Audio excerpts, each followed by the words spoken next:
The Triumph Stag has looks and sophisticated style. Those Italian lines of this easy Grand Tourer looked epic when it was released in 1970, and the lucrative North American market beckoned. With a throaty 3-litre V8 engine, it had the power to take on its 6-cylinder rival, the Mercedes SL. Yet in just 7 years production ended and it was all over. So what happened? It was the engine. Why did this beautiful car falter and die? I told you, it was the engine. Shut up! This is the Triumph Stag story.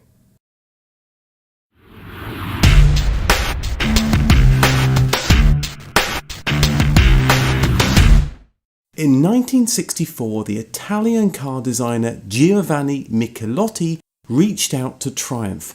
He wanted to show off his take on the Grand Tourer, so asked them if they could donate one of their new Triumph 2000 saloons. Triumph and Michelotti had been a good team since the late 50s, and he designed the Herald, Spitfire and TR4. Triumph design chief Harry Webster agreed, and sent over a Triumph 2000 that had just helped support its Spitfires in the Le Mans 24-hour race. So in 1965, Michelotti shortened the car and made the rear end similar to the styling he'd done on the Triumph Spitfire. But the front was all new and would go on to be the face of the newly restyled Triumph 2000 in 1969. When Harry Webster had agreed to donate the car, he negotiated first right of refusal to Michelotti's design. Once he saw the stunning design that had been created, he was smitten. The car wasn't even shown at a trade show. It was immediately taken back to Triumph's headquarters at Canley to begin work to put it into production. Triumph would create a car that could beat the Mercedes SL. Except they couldn't work on it right away. Triumph was strapped for cash, and priority had to be given to the 1300 and TR5 release. But the company kept the faith. The Triumph 2000 was a success the company had hoped for, and the GT variant could help them crack the lucrative North American market. The original intention was to use the Triumph 2000's 6-cylinder 2-litre engine, but they soon realised they needed more power, so decided the 2.5-litre inline 6 would be more appropriate. But then they changed their minds again. Triumph sold cars that used peppy 4-cylinder engines, but they needed larger engines as well. What if they could design a new 4-cylinder and use 2 of them together to make a V8? If they could make an engine that flexible, this would slash their production costs. This plan dated back to 1963, before the Stag prototype had even been thought of, but with delays in getting it out the door, the Stag seemed the perfect first car to use this new breed of engine. North America loved its V8 engines, and Triumph realised the 2.5-litre 6-cylinder wasn't going to be fast enough. Triumph didn't make a V8, so it made sense to develop one for this new car. Work started in 1966 on the new V8 engine, and it was expected the 2.5-litre 6-cylinder would be offered as well. But while this was happening, they found problems with the car's rigidity. Michelotti's design looked beautiful, but without a roof the Triumph 2000's chassis handled terribly, something it had never been designed to do in the first place. The team made the decision to put a strengthening bar across the car, just behind the doors, and to connect it to the windscreen with a T-bar. By 1967, development on the Stag project was in full flow, but another spanner was thrown in the works. Arch-rivals Rover was subsumed into Triumph's parent British Leyland, so both companies were under the same roof. This in itself wasn't a problem, but there was enormous pressure to use Rover's existing 3.5-litre V8 engine. It was a proven design, and it made sense to rationalise the number of engines in the new, larger company. Why spend time on a new engine? To add to the pressure, the new head of development was Rover's Spen King, and he was very familiar with the advantages of the Rover V8 engine. But although he pushed to adopt it, Triumph's management pushed back.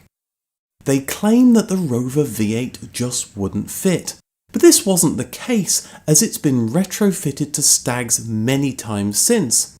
It's more likely that the Rover V8's different torque and weight would have meant further redesign delays on the project, now already 5 years old. Another issue was where those Rover engines would come from. Current production was going to the Rover P6, and it would be used in the upcoming Range Rover and the Rover SD1. To produce more would require additional tooling and dies. It seems that Triumph wanted to press on with its new engine, and wanted the 4-cylinder variant for its small cars such as the Triumph Dolomite in the 1970s. It's easy to think that if the Rover integration had happened just a year earlier, when the engine program was still in its infancy and the Stag wasn't so close to production, that the Rover engine would have been used, but Triumph pressed on with their one engine to rule them all. It's clear that Leyland management should have stepped in at this point to rationalise their engine list, as the larger British Leyland now had more engines than they could shake a stick at, and they needed a new engine like they needed a hole in the head. The Triumph V8 engine hit development troubles, and its size was increased to 3 litres, but it was always almost ready, with the release date getting pushed back again and again. But Triumph pressed on. They knew that with Rover and Triumph under the same wing, it was only a matter of time before the two teams rationalised into one smaller team, and they wanted to show what they could do. The Triumph Stag was eventually released in 1970 to much praise. The 7-year-old Michelotti design was still fresh, and customers loved it. With a 0 to 60 time of 10.7 seconds, the 3-litre V8 made it a little underpowered when compared to the competition, but when allied to the smooth 3-speed automatic gearbox, you just didn't care. The car had a high-spec trim with features such as electric windows, and the company geared up to sell it in North America.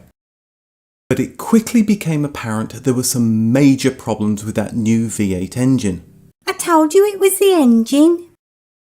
Production quality issues meant ill-fitting engine components, but there were some serious design problems as well. For example, the water pump was set above the engine. If the engine became hot in traffic, coolant escaped from the cooling system via the expansion bottle, and when the engine cooled down again, the reduced overall volume of fluid then fell below the level of the pump. As well as preventing coolant from circulating, this also caused rapid failure of the pump. Even when the system was topped up again, the failed water pump could not circulate the coolant and further overheating ensued. The timing belt would stretch prematurely, meaning it needed to be changed after just 25,000 miles. There was a problem with the arrangement of cylinder head fixing studs, half of which were vertical and the other half at an angle.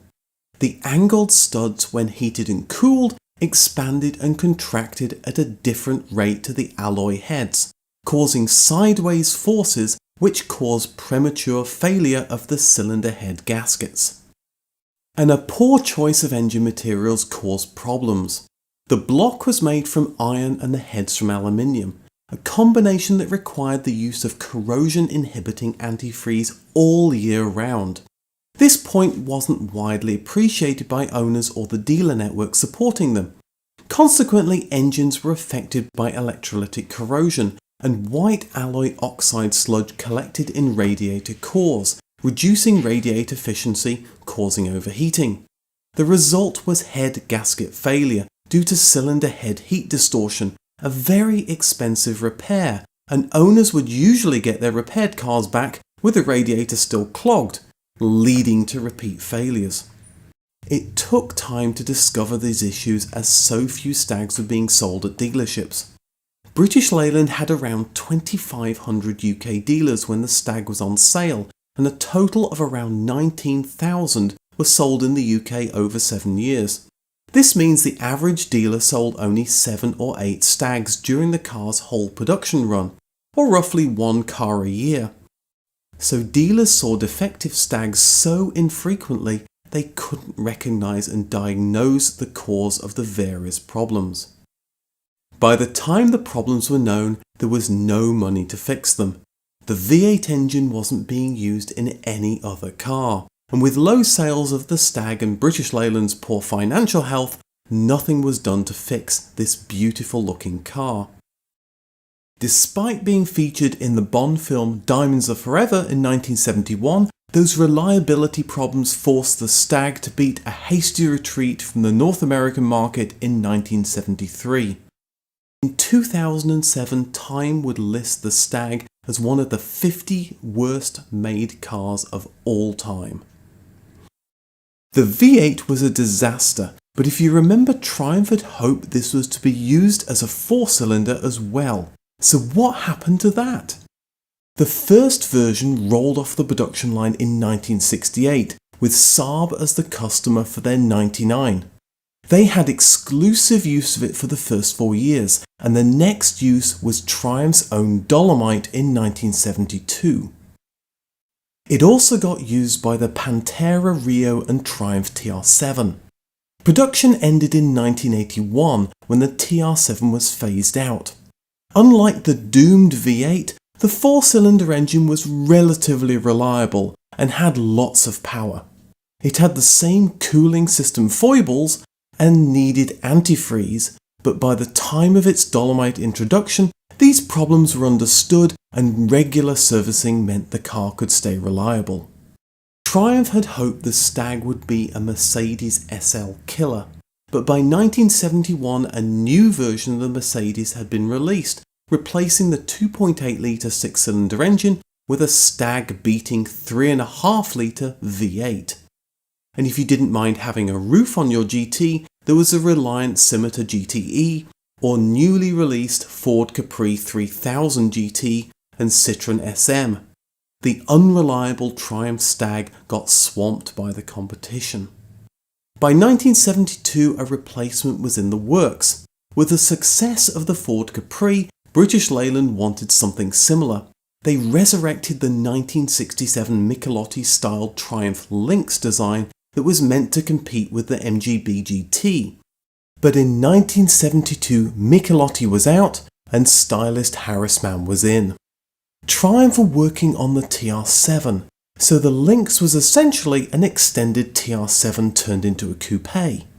The plan was to make use of the MG 4-cylinder O-Series engine, and also a V8, but it would be the Rover V8 powering the car. The unreliable Triumph engine had been abandoned.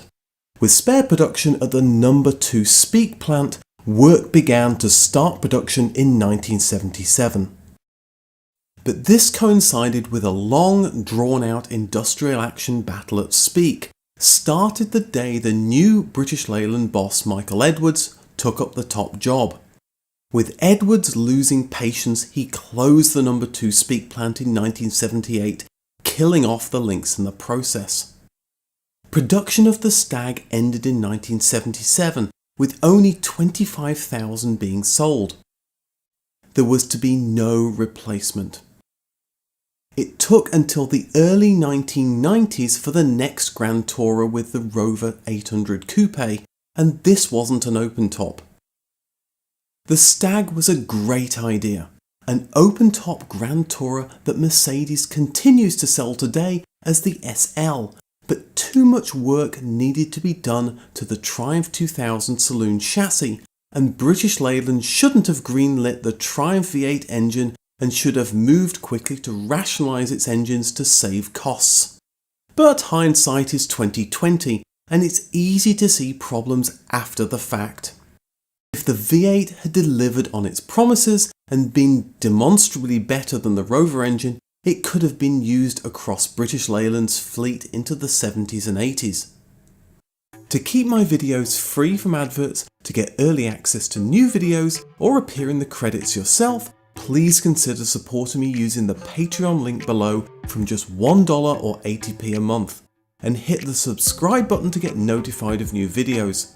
Thanks for watching and see you in the next video.